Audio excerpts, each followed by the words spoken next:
Bienvenidas y bienvenidos al podcast Historias Felices y Tristes de Occidente, del historiador Adriano Rivadeneira y el compositor y productor musical Dario Durbé, basado en la investigación y las clases y conferencias del profesor Alessandro Barbero. En el episodio de hoy, el origen de la idea de la Tierra plana.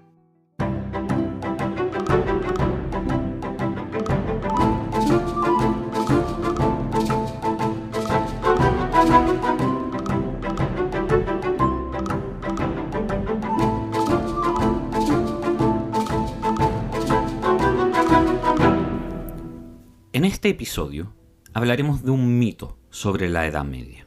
Una idea muy popular que desde muchas perspectivas nosotros compartimos sobre la Edad Media. Sobre esta Edad Media oscura, supersticiosa, atrasada respecto a las maravillas de hoy en día. Es una imagen según la cual en esa época todas y todos estaban convencidos que la Tierra era plana. Es tan difusa esta idea que ni siquiera necesitaría probarlo. Todos compartimos, o por lo menos hemos escuchado, que en la Edad Media se imaginaban la Tierra plana. Aún así, voy a citar un ejemplo bastante evidente. Una obra seguramente típica de la cultura general. Una película que todas y todos recordamos de nuestra infancia. La espada en la piedra, de Walt Disney, de 1963. En esta película, si lo recuerdan, está el mago Merlín que le enseña todo a Arturo, al que en ese minuto le dicen Grillo. Y en un momento de la película, Merlín viaja al futuro y vuelve del futuro con una maleta llena de stickers, unos bermudas, anteojos de sol, y le dice a su aprendiz que en el futuro sucederán cosas maravillosas. Y entre otras cosas, le cuenta que descubrirán que la Tierra es redonda. O sea que los atrasados medievales, los contemporáneos del mago Merlín, ni incluso el mago Merlín lo sabía. En esta imagen, en esta superstición en la que imaginamos a todos los habitantes de la Edad Media pensando que la Tierra era plana, es central la figura de Cristóbal Colón.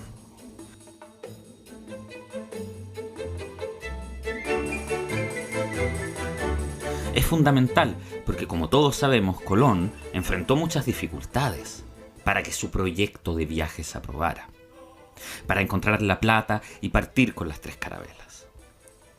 Y si tuvo tantas dificultades, la versión que muchos tienen es porque los demás no creían que la Tierra fuera redonda. Entonces no creían que una vez dejado atrás el puerto de Palos, habría dado la vuelta hacia la India, que era el objetivo. Todos tenemos esta imagen epocal y veremos cuándo nació este hecho de Colón ante los doctos de Salamanca, estos doctos súper ignorantes que tratan de boicotear su proyecto. Es un cuadro, por lo demás, de Ignacio Merino, que se encuentra en el Museo de Arte de Lima. Este tema es muy difuso. Son además innumerables los chistes, los dibujos de Colón asociados a la Tierra plana. En internet se encuentran muchos. Hay un dibujo de las 3 carabelas cayendo hacia el vacío, al llegar al límite de la Tierra, y caen y los marineros le gritan a Colón: «Entonces era redonda, ¿cierto?». Otro dibujo que se encuentra en internet muy bueno, de un artista llamado Altán, un dibujante de cómics, que tiene uno sobre Colón. En este se encuentra hace ya mucho tiempo en alto mar, y no ven tierra, y hay un recuadro donde sale Colón nervioso, que murmura: «Es plana, maldición, es plana». El objetivo de este episodio es desmitificar esta idea, porque la verdad es que nadie con educación, ningún docto digamos, pensaba que la Tierra fuera plana en la Edad Media. Empecemos por lo más simple. Pueden buscar en cualquier libro o en internet una imagen de un emperador medieval, una cualquiera de verdad, ya sea esa estatua de Carlomagno a caballo, o la miniatura de Federico Barbarroja, o un relieve de un emperador de Constantinopla, un emperador bizantino. Por lo general, en la mano izquierda podrán ver el símbolo de su poder sobre el mundo, que es un globo. A veces con una cruz sobre el globo, que simboliza el hecho que el mundo será dominado por la cristianidad.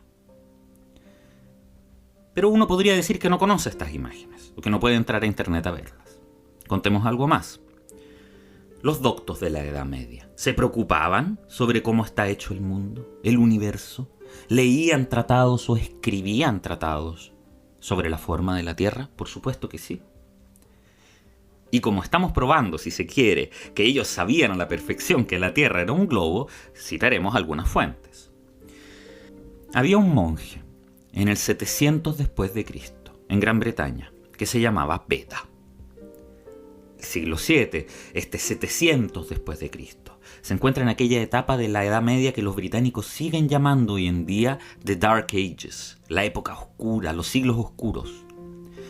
Es un momento en que de verdad se escribía muy poco. Una fase de decadencia, si se quiere, de la cultura escrita. No nos dejaron grandes resultados. Y en ese perdido y absurdo lugar, que era la isla de Gran Bretaña en ese entonces, el monje Beda escribe una serie de obras. Uno podría decir, ¿quién leía las obras de Beda? En el sentido de que nadie leía nada. No es así. Las obras de Beda fueron copiadas, circularon, existe y tenemos muchos manuscritos. O sea, estaban en todas las bibliotecas. Beda escribe, y cito, del latín: nosotros llamamos la Tierra globo, no porque no haya irregularidades de montañas y llanuras, sino porque si consideramos todo el conjunto, la circunferencia de la Tierra representa un globo perfecto. Beda se preocupa de la forma de la Tierra en otra ocasión también. Escribió un texto sobre el cálculo del calendario, sobre los tiempos, los días, los años del calendario. Y aquí una paréntesis. ¿Por qué escribe todo esto? Porque a la Iglesia le interesa muchísimo el cálculo del calendario. Hay que calcular cuando llega la Pascua. Todo lo religioso tiene que ver con fechas. Y hay que saber estas cosas y se estudian. Y Beda estudia y escribe un tratado sobre cómo se calcula la Pascua. Y en ese texto dice, y cito: sabemos que en verano los días son más largos y en invierno los días son más cortos. ¿Por qué? El motivo por el cual los días no son todos iguales es la forma redonda de la Tierra, rotunditas. No por nada, en las páginas de la Biblia, y entre nosotros también, hablamos del orbe terrestre. De hecho, nuevamente Beda dice, y cito: es un orbe puesta al centro del universo. Y aquí, claro, no tenía razón, y hay que perdonarlo, porque él, y por lo demás Ptolomeo en la antigüedad también, pensaba que la Tierra estaba al centro del universo, pero que era una orbe estaba seguro. Y Beda sabe que no es suficiente decir que es redonda, porque redonda es una palabra ambigua. Y aquí otra paréntesis.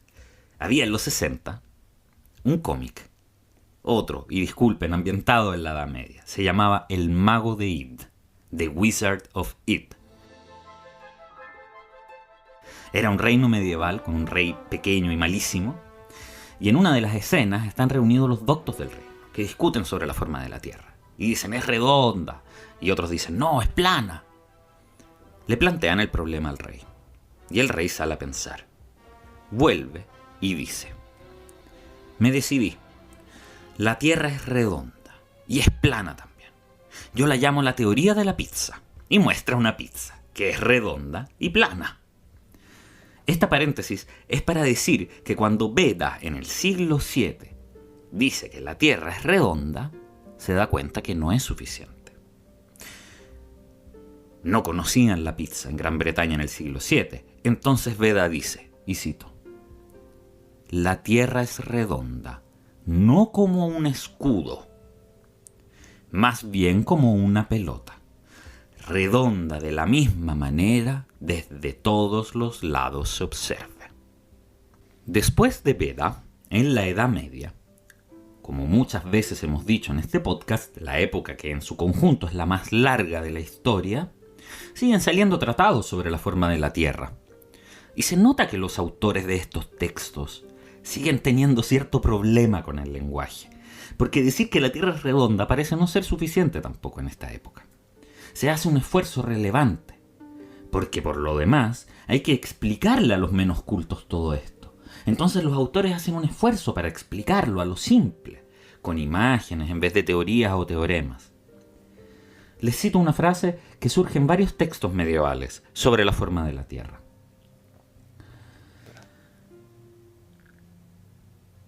Y cito: la Tierra es redonda como una pelota. Si no hubiese obstáculos, podríamos caminar alrededor del mundo entero como una mosca alrededor de una manzana. Otros intelectuales se plantean resolver el problema del lenguaje, porque redonda sigue dándonos problemas. Pero hay una imagen que nadie podría confundir, una forma: la esfera. El tratado medieval más importante sobre la forma de la Tierra fue escrito por un monje inglés alrededor de 1200, Johannes de Sacrobosco. Y este texto sobre la forma de la Tierra se llama en latín De Esfera. Tratado sobre la esfera. Podríamos poner en duda que este texto fue leído por muchos. Era súper difuso. Era un texto estándar de las universidades medievales. Apenas se inventa la imprenta, se imprime el De Esfera de Sacrobosco. Es uno de los primeros libros impresos, ya en 1471, recién inventada la imprenta.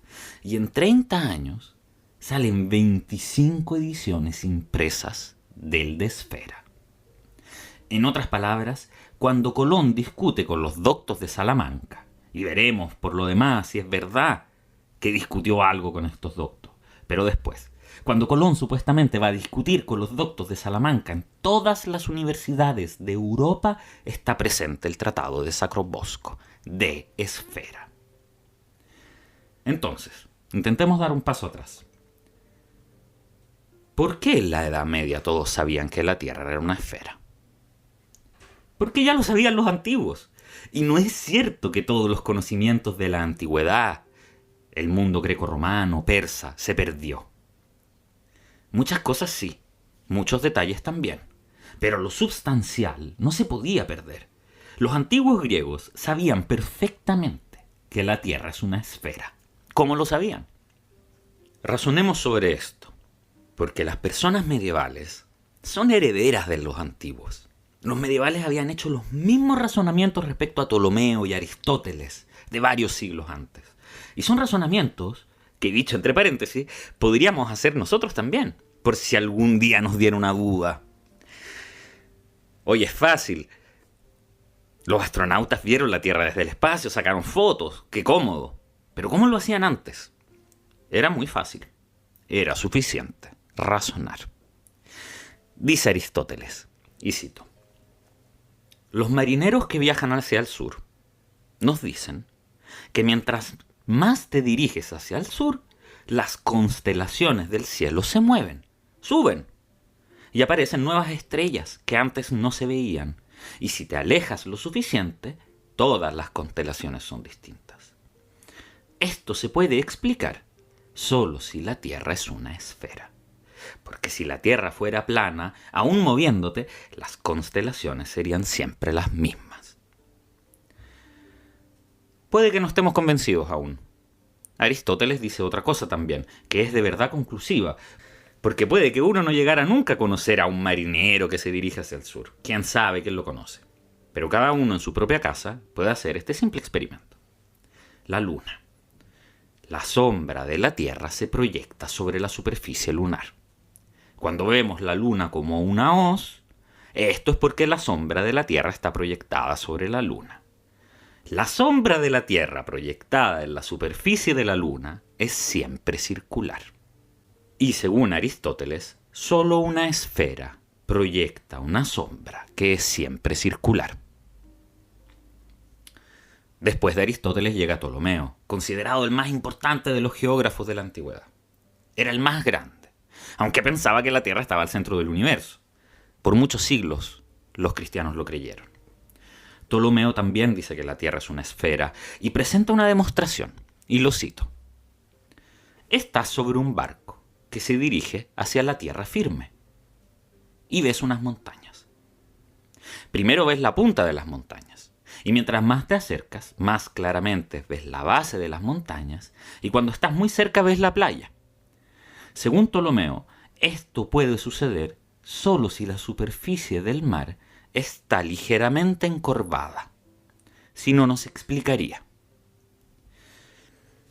Ok, entonces los antiguos sabían que la Tierra es una esfera y los medievales también.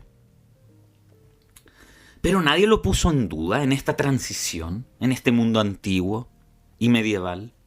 ¿Qué dice la Biblia, por ejemplo, al respecto? Detengámonos aquí.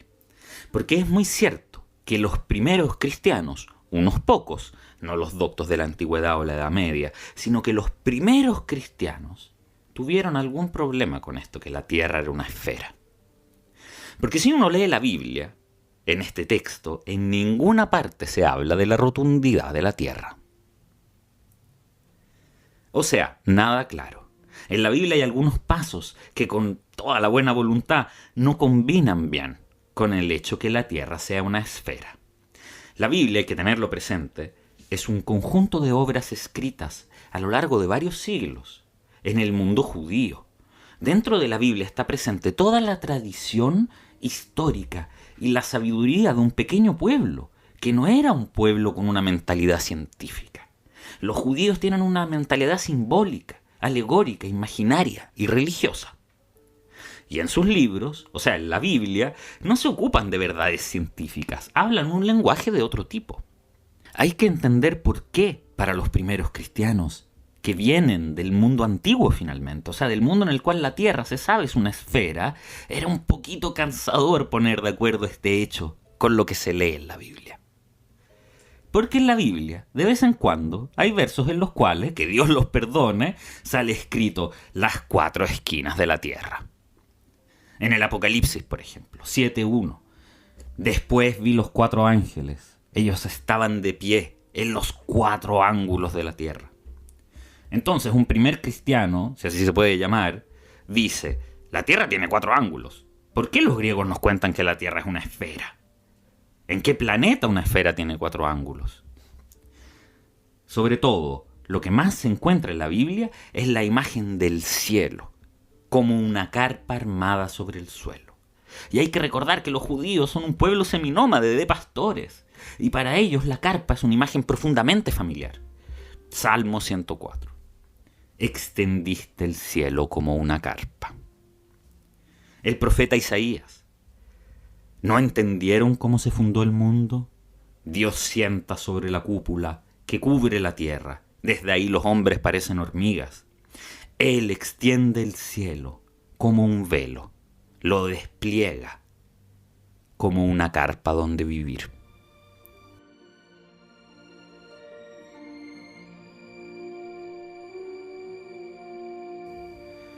Entonces, los primeros cristianos leen estos textos y dicen, si la Tierra tiene 4 ángulos y Dios extiende el cielo como una carpa, la Tierra es plana. Hay incluso un autor en los primeros siglos del cristianismo llamado Cosmas Indicopleustes, que en griego escribe sobre estos hechos e intenta incluso dibujar esto en uno de sus códex, de este cielo extendido como una carpa sobre la tierra, que a estas alturas es muy plana. Estoy hablando de los primeros cristianos, y no es una casualidad que insista sobre el hecho que eran los primeros cristianos. Consideremos qué tienen en la cabeza estos cristianos. Viven bajo una persecución espantosa, en un régimen cultural que le es enemigo, y tienen una actitud extremadamente hostil hacia esta civilización clásica, el contexto en el que viven. Los primeros cristianos están convencidos que poseen una verdad nueva y que las verdades de la cultura clásica son basura que hay que tirar al vertedero. Están convencidos que los filósofos griegos y los científicos griegos arderán en el infierno y que las cosas que plantean y creen son falsas, como son falsos sus dioses. Entonces, estamos en una época en la cual el cristianismo es muy agresivo y muy arrogante con toda la civilización antigua. Entonces se pueden encontrar autores cristianos que dicen que la Tierra es plana, solo para llevar a la contra a los griegos, que decían que era una esfera. Una paréntesis en defensa de la Edad Media. Estos autores cristianos que plantean que la Tierra es plana no son autores medievales, son autores clásicos de la antigüedad, en esta época que galopa desde la antigüedad hacia la primera Edad Media. Entonces hubo algún autor de este periodo convencido que la Tierra era plana, basándose en la Biblia. Dicho esto, no duró mucho esta etapa del cristianismo, porque estos personajes que interpretan literalmente la Biblia para sentarse a discutir sobre la forma de la Tierra, prontamente comienzan a ser vergonzosos para los mismos cristianos.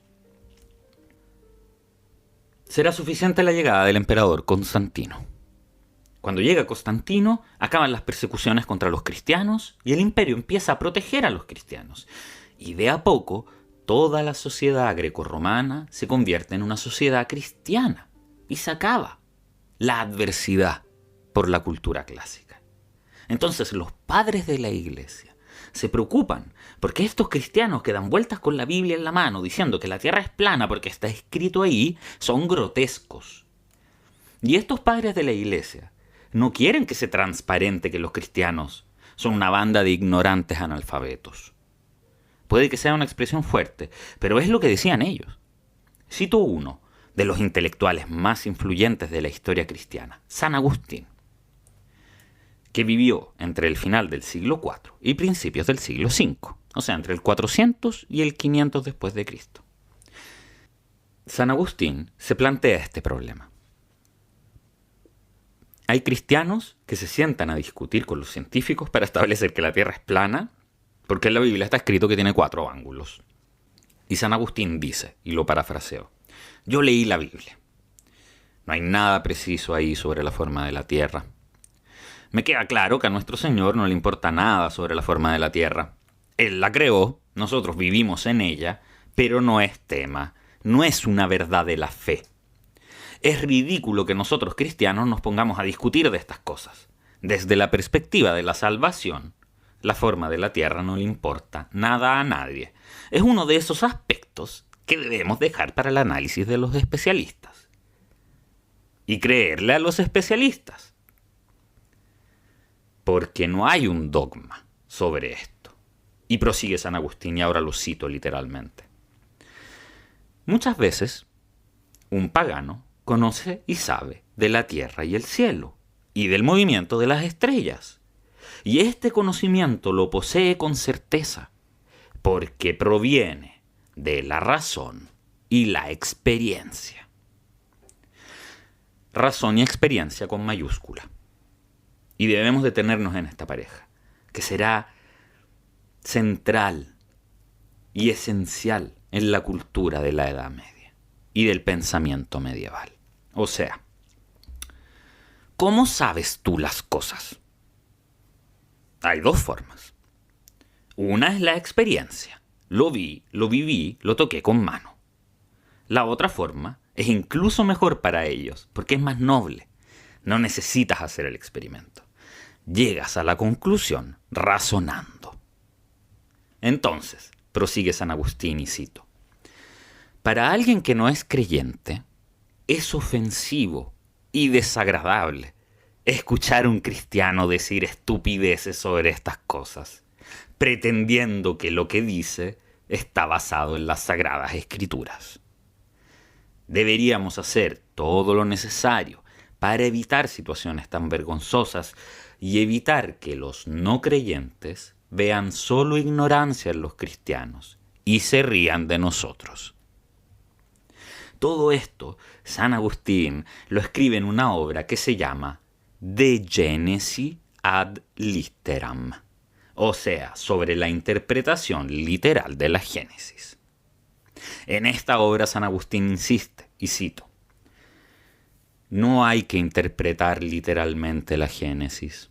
Son imágenes, son metáforas. No tiene ningún sentido interpretar esto literalmente. Y en esta obra, cuando habla sobre la forma de la Tierra, dice ser obvia su forma esférica, con una parte siempre iluminada por el sol y la otra no. Y San Agustín se preocupa de especificar. Cuando se describe la carpa, se trata de una metáfora. Y aquí uno se podría preguntar, entonces, ¿todos sabían que la Tierra era una esfera? Con calma, Porque hay que considerar que hay personas que se ocupan de estas cosas, los doctos de la época, y están también todos los demás. Existen las personas ignorantes, personas que jamás en sus vidas se han preocupado de estas cosas, y la primera vez que escuchan decir que la Tierra es una esfera, dicen, yo la veo plana, no la veo redonda. Y en la Edad Media es un tema.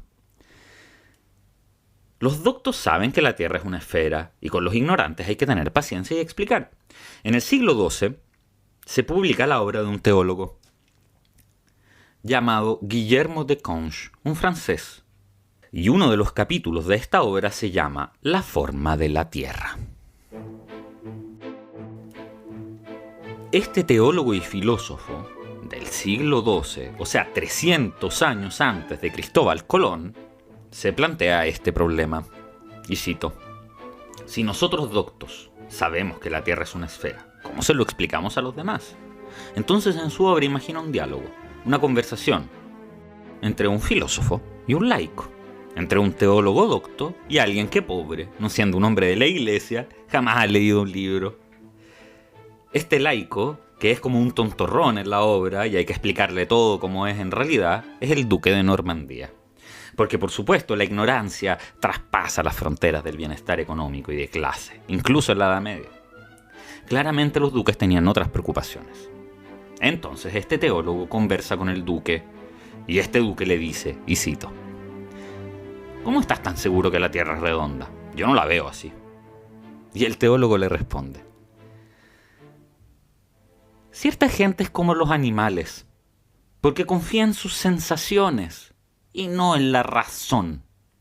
Y aquí una pequeña paréntesis. En esta Edad Media están enamorados de la razón. Tienen una fe inexplicable en el ser humano y están convencidos que si un humano se sienta y razona, puede resolver todos sus problemas. O sea, es suficiente razonar. Y prosigue el teólogo. Razona. Si la Tierra fuese plana, en una ciudad que se encuentra en el extremo oriente, apenas surge el sol, sería mediodía. Porque el sol se encontraría inmediatamente sobre la vertical. Entonces en esa ciudad, entre el amanecer y el mediodía pasaría un instante. Y para el atardecer pasaría una eternidad. Pero nos consta que en todo el planeta, el tiempo que debe pasar entre el amanecer y el mediodía es el mismo. Por ende, la Tierra no es plana.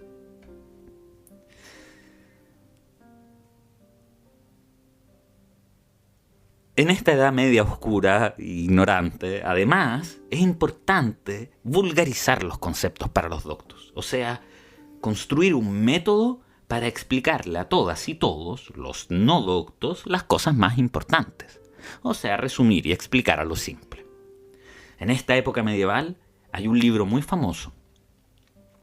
Una hermosa novela de viajes imaginarios. No como el libro de Marco Polo, que a lo mejor decora mucho su relato y la descripción, pero él había estado en China. Este libro se llama Los viajes de Juan de Mandeville.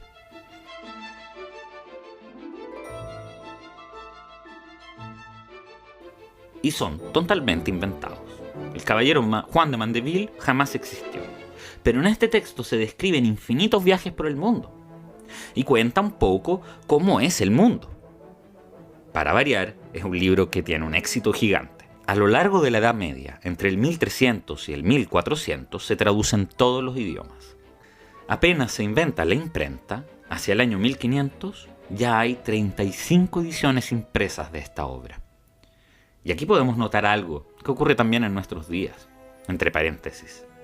¿Cómo saber si a un libro en particular le va bien en la Edad Media? ¿Cuáles eran los libros más leídos y difusos? Y ahora también es igual. Vas a contar las reediciones. ¿Cuántas ediciones impresas hay de este texto? En estos viajes de Juan de Mandeville se cuenta que los marineros, los navegantes, cuando van por mar y se dirigen hacia el sur, en un momento llegan a lugares desde los cuales ya no es visible la estrella polar. Es un razonamiento que se repite, Aristóteles ya lo dijo, pero aquí lo reencontramos en un libro medieval. pero sobre todo en un libro escrito para el grande público, escrito para todas y todos, en vulgar, un bestseller. Ahora lo citaré, traduciendo del vulgar medieval. Y cito: estos navegantes dejan de ver la estrella polar. Por tal razón se puede comprender que el mundo sea de rotunda forma. Y esto aparece por experiencia y por sutil indagación. O sea, la misma pareja de Agustín de 1000 años antes. Dos formas de saber las cosas: por experiencia, realizar el experimento, y sutil indagación. Me siento a pensar y llego, gracias a la razón, al resultado. Y prosigue Mandeville: que si se encuentra en viaje por mar, y fueran gente que quiere ir viajando el mundo, se podría ir con embarcaciones alrededor del mundo. Esto es más o menos 150 años antes de Cristóbal Colón. Naturalmente, esta obra, Los viajes de Juan Mandeville, está escrita de una manera súper redundante, muy accesible, sin lenguaje complejo o docto. Y hay algo curioso de la obra. Quizás sea un error del autor, o quizás de nosotros también.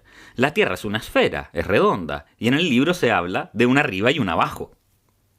Prosigo citando: si te diriges hacia el sur, navegas la rotundidad de la Tierra y el mar hacia abajo, nuestro país de acá.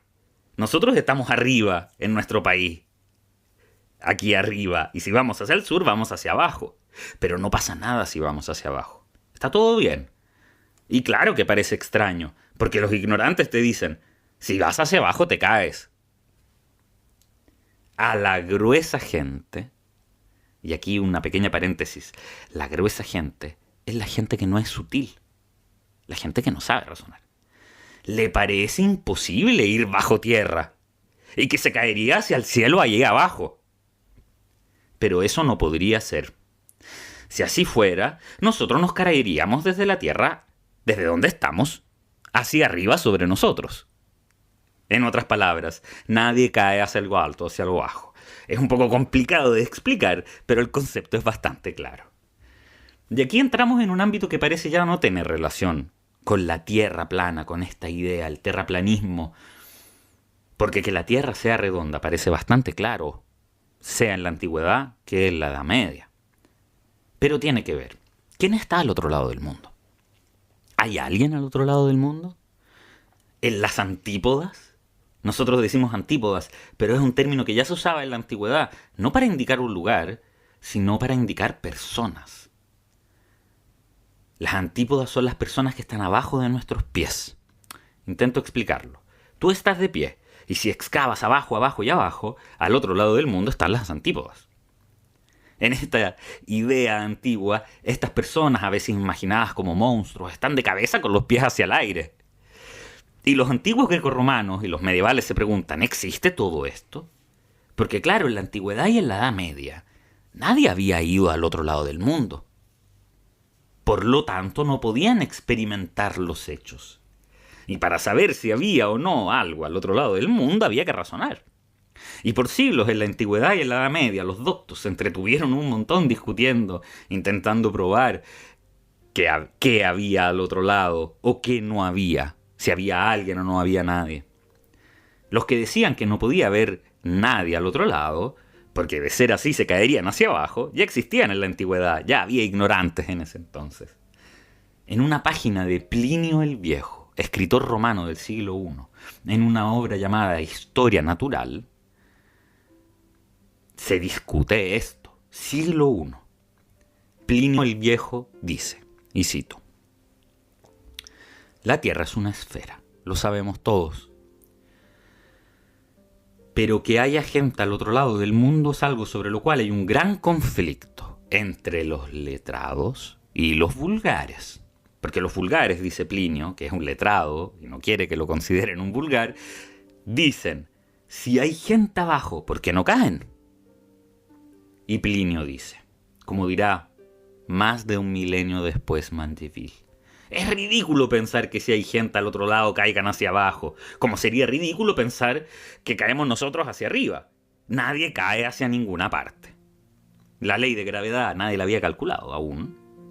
pero que estamos firmes sobre el suelo lo habían entendido perfectamente. Y con la llegada del cristianismo, el debate sobre la existencia de humanos al otro lado de la Tierra se pone más denso, porque hay nuevos argumentos que hay que considerar. Y en base a estos argumentos se hace más difícil imaginar que hay personas al otro lado del mundo. Uno de los argumentos lo pensaban ya en la antigüedad. Los antiguos concebían la Tierra con los dos polos, donde hace un frío de muerte, una zona templada donde vivían ellos por suerte, y en medio, al centro de la Tierra, un calor asesino. A lo largo del Ecuador la temperatura es inviable. Como nadie había estado ahí, los antiguos se convencieron que en el Ecuador hace tanto calor que nadie puede vivir ahí. Hasta aquí nada malo, pero después llegan los cristianos. Y los cristianos dicen que todos los humanos descienden de Adán. Y Adán se generó en un lugar bastante preciso, en Palestina. Y desde ahí la humanidad se difundió. ¿Cómo habrían llegado al otro lado del mundo, si en el centro hace un calor que nadie puede pasar porque te mueres? Nosotros tenemos que entender que ellos no podían hacer el experimento, no podían saberlo, tienen que razonar. Y lo tienen que hacer con los elementos que tienen a disposición. Entonces, si todos los humanos descienden de Adán, atravesar el Ecuador es imposible porque está en llamas, no hay nadie al otro lado, nadie podría pasar. Y hay otro argumento. Los filósofos antiguos y medievales dicen que el mundo está compuesto por tierra, o sea, la tierra que emergió, y agua. ¿En qué proporción? Por mucho tiempo se dice poca tierra y mucha agua. Aristóteles, que es el más influyente de los intelectuales antiguos en la Edad Media, dice que la proporción es de 1 a 10, 1/10 de tierra, 9/10 de agua. La cantidad de tierra es mínima.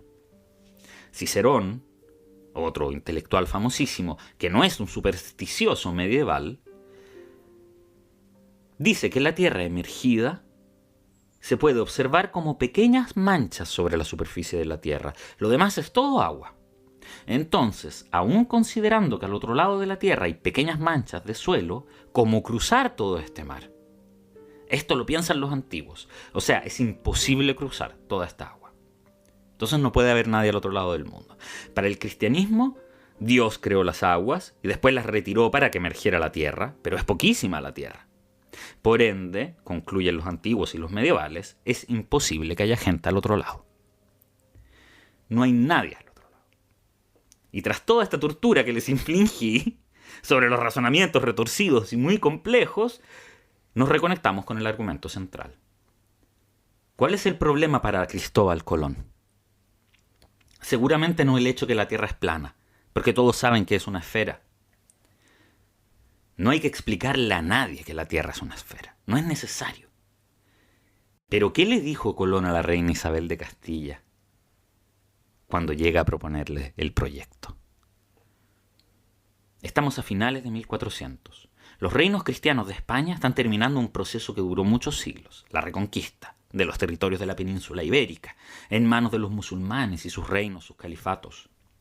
Y en este mundo se gana mucha plata con el comercio de las especias. Riqueza real. Los reinos de esa época pagaban un año de gastos solo con ese comercio. Estas especias llegaban desde Oriente y se traían a Occidente a pie, a través de rutas eternas. La traían mercantes árabes en camello hasta Egipto, desde ahí en barco por el Mediterráneo, un mar Mediterráneo lleno de piratas, y al final de todo esto llegaban a Venecia o a Génova.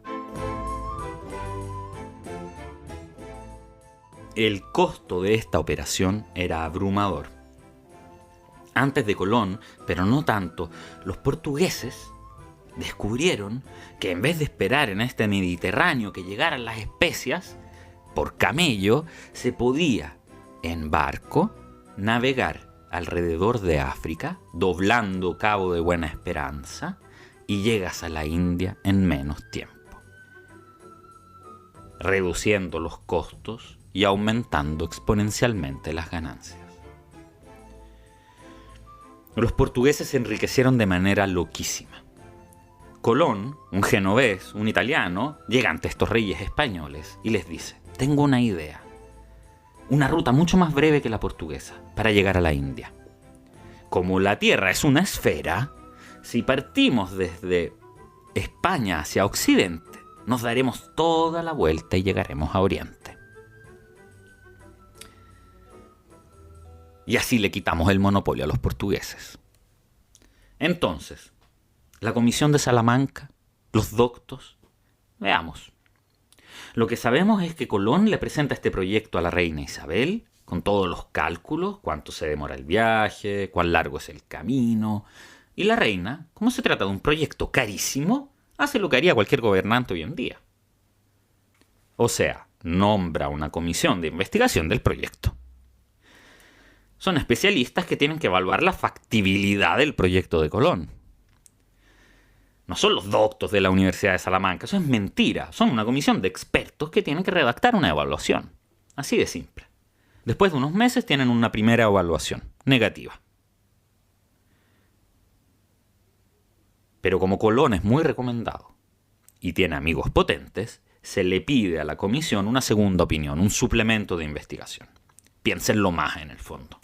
Lo hacen durante varios años. Se reúnen en Burgos, después en Córdoba, porque la Corte Real de España se va moviendo en base a cómo se mueve la reconquista de la península. ¿Y qué dice esta comisión sobre el proyecto de Colón? Lo parafraseo un poco. El proyecto es muy osado y hay varios problemas. El hecho que el Ecuador sea inviable no lo sabemos, entonces está bien. Pero el problema tiene que ver con las medidas que nos entregó Colón. Según él, este viaje dura X y se puede hacer. A nosotros que leímos los científicos griegos, Eratóstenes, por ejemplo, que calculó el tamaño de la circunferencia de la Tierra, no nos consta que los cálculos del genovés sean correctos. Según nosotros, no llega. Es mucho más largo el viaje, por lo cual aconsejamos no gastar dinero en este proyecto. Aquí no sabemos cuánto hay de conspiranoide. Es difícil entrar en el corazón o en el cerebro de alguien muerto hace 600 años. Los historiadores, ya lo sabemos, por ejemplo, que en China existían mapas tallados en madera donde hay partes del continente americano, ya de finales del 1300. No sabemos si Colón supiera, o haya visto copias, o haya escuchado hablar de dichos mapas. Tampoco sabemos si, como Colón era un mercante y tenía amigos mercantes, o sea, viajeros, supiera que los vikingos ya habían explorado, sin dejar rastro escrito, partes de América del Norte y del río Mississippi. No podemos saberlo si él sabía que América existía. Lo que sí sabemos, y que es muy irónico, es que esta comisión de expertos que le dice no a Colón tenía razón. Colón había entregado cálculos totalmente errados. Se reconstruyó todo el proceso de los cálculos que Colón consideró para llegar a la India desde España. Hizo de todo. Leyó Marco Polo, calculó más o menos, según eso, cuán grande era China. Y se mantuvo amplio, porque si China es muy grande, llega muy allá. Y se llega antes por mar. Colón consideró todos los cálculos sobre la circunferencia de la Tierra y tomó el más bajo. Y lo dio por bueno. Hizo trampa con las medidas. Algunas estaban en millas terrestres, que son más cortas que las millas marítimas. Calculó la distancia desde las Islas Canarias, que están un poco más allá, te ahorras otro poco. Y así, y así, y así.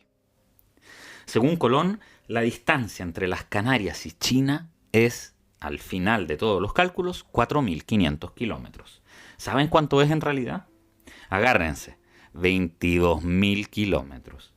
En otras palabras, Colón inicia su viaje y debería al mes morir junto a toda su tripulación de sed en pleno océano.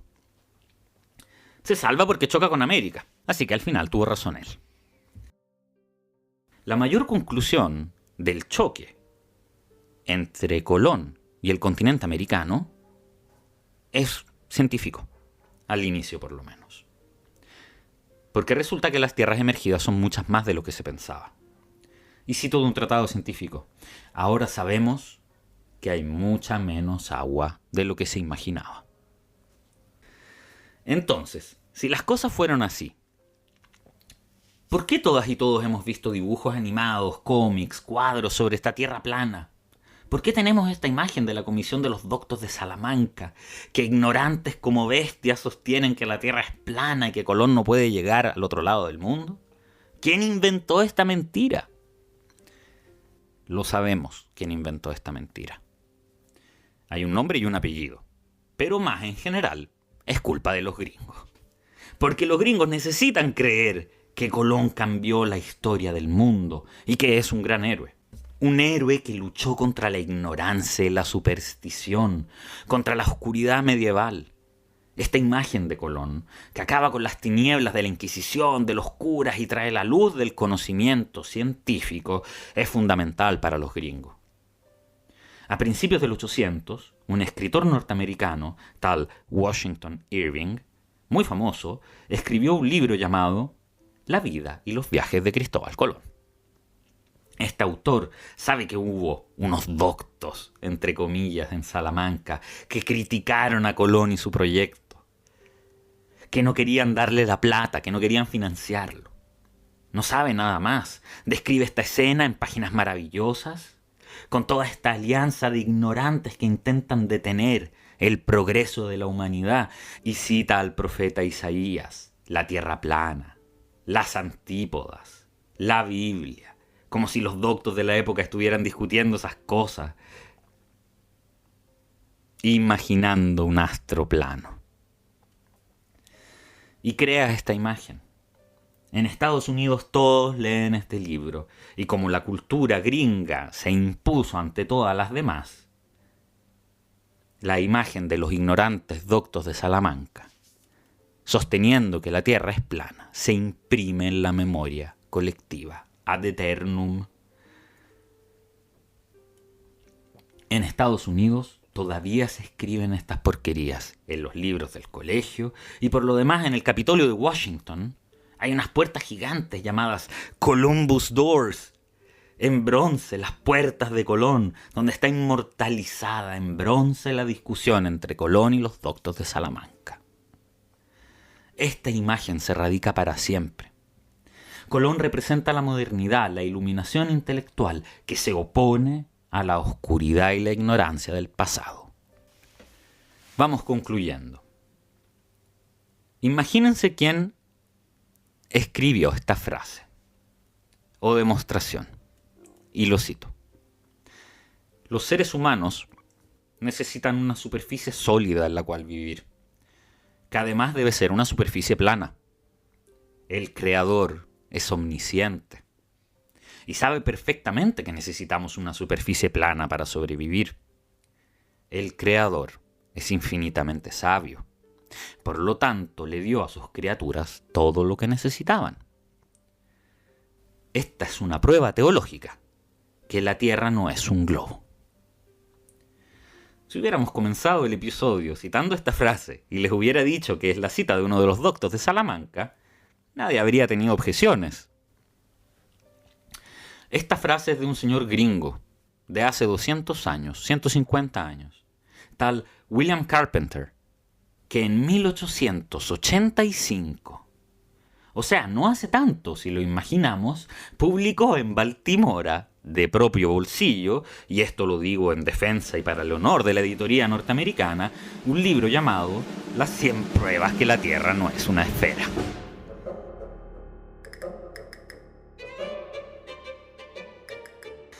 En otras palabras, es la primera vez en la historia que se escribe un libro para demostrar que la Tierra es plana. Y estamos en Gringolandia, a finales del 800.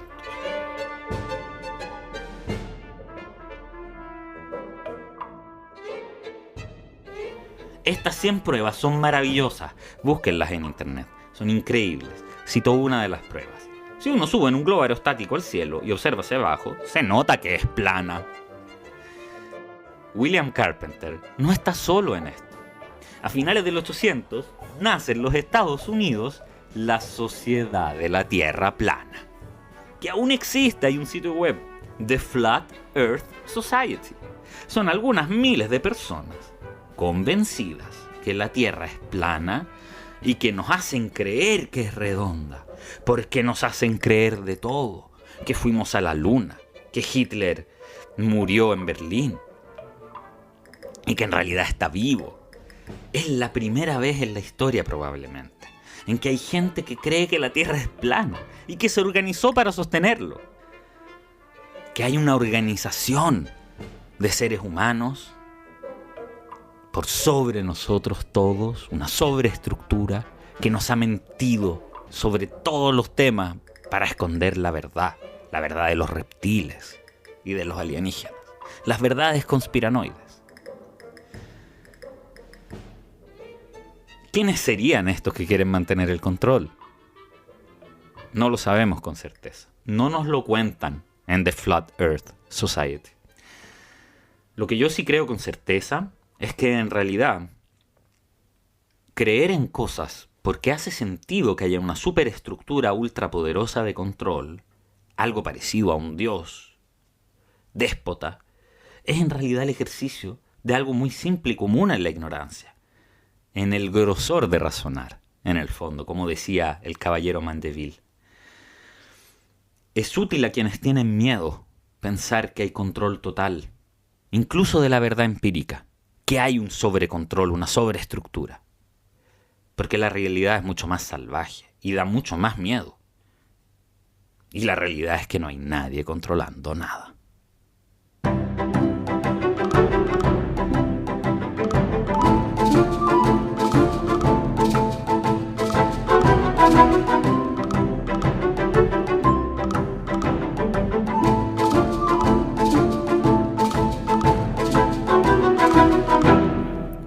Muchas gracias por haber escuchado este capítulo del podcast Historias Felices y Tristes de Occidente. Hasta el próximo episodio.